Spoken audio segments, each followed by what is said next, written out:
pergunta do Diego. Então, quando a gente tem herdeiros, o que a gente precisa fazer?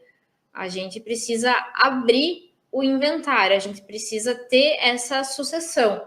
Só que a nossa lei brasileira, ela estabelece que você tem um prazo para abrir esse inventário. E hoje ele está em 60 dias. A gente sabe que quando você perde um ente querido, né, alguma pessoa conhecida, um familiar, enfim, a gente fica num momento de fragilidade.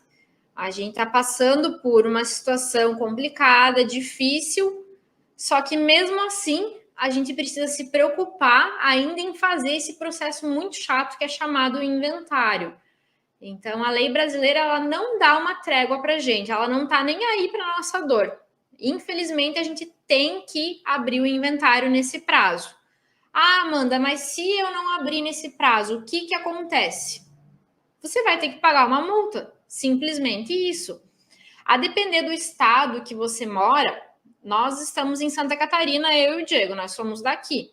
Então, aqui em Santa Catarina, no nosso estado, essa multa ela é de 20%.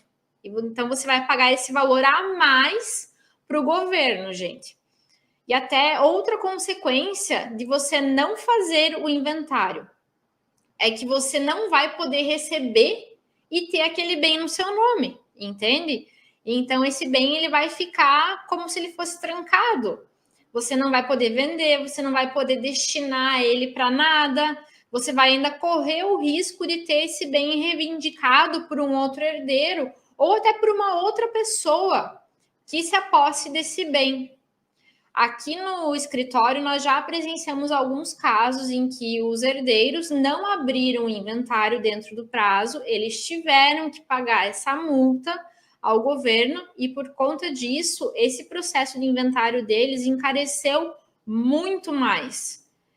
E daí agora eu até te pergunto, tá, mas e se você abrir o inventário? Então, o que você vai precisar fazer para abrir o inventário? Conta aí para gente, Diego, como que se dá esse processo de sucessão?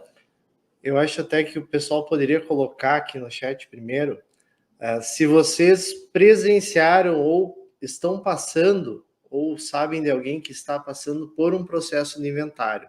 Até para a gente ter noção de quem conhece já um pouco desse processo que é muito chato, muito doloroso, tá? Coloca também eu aqui no chat, faz favor, para a gente ter noção de qual o conhecimento de vocês sobre esse processo.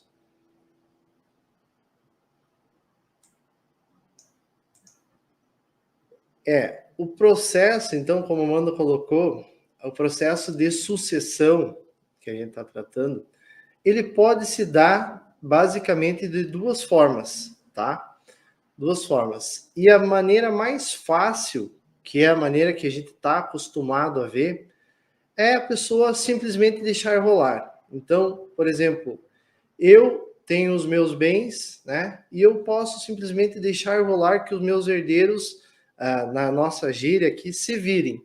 Que eles façam depois esse processo de inventário, que eles lá nesse processo eles se acertem. Se for necessário, vão ter que abrir o processo de inventário no juiz, tá?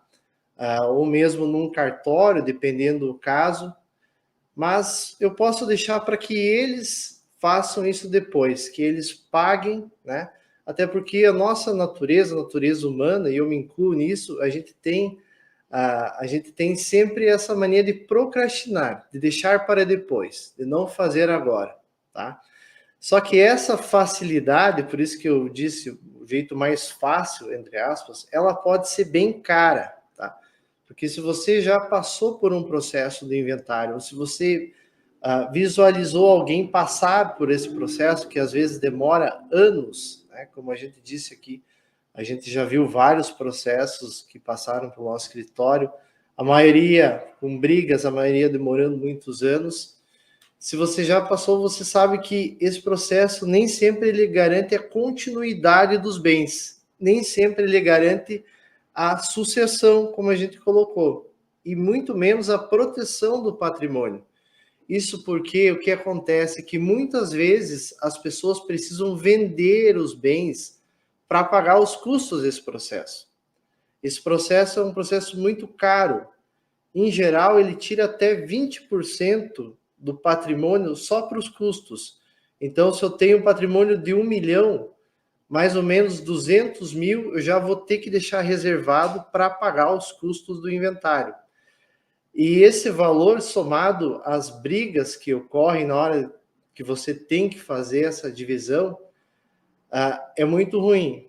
E o pior ainda, quando os herdeiros não têm todo esse valor para pagar, eles acabam tendo que vender alguma coisa do patrimônio. Ou seja, se tem 2 imóveis, um acaba sendo vendido, ou se tem, às vezes, um automóvel, acaba tendo que vender aquele carro para pagar os custos, porque, como eu disse, os custos são boa parte dos próprios bens.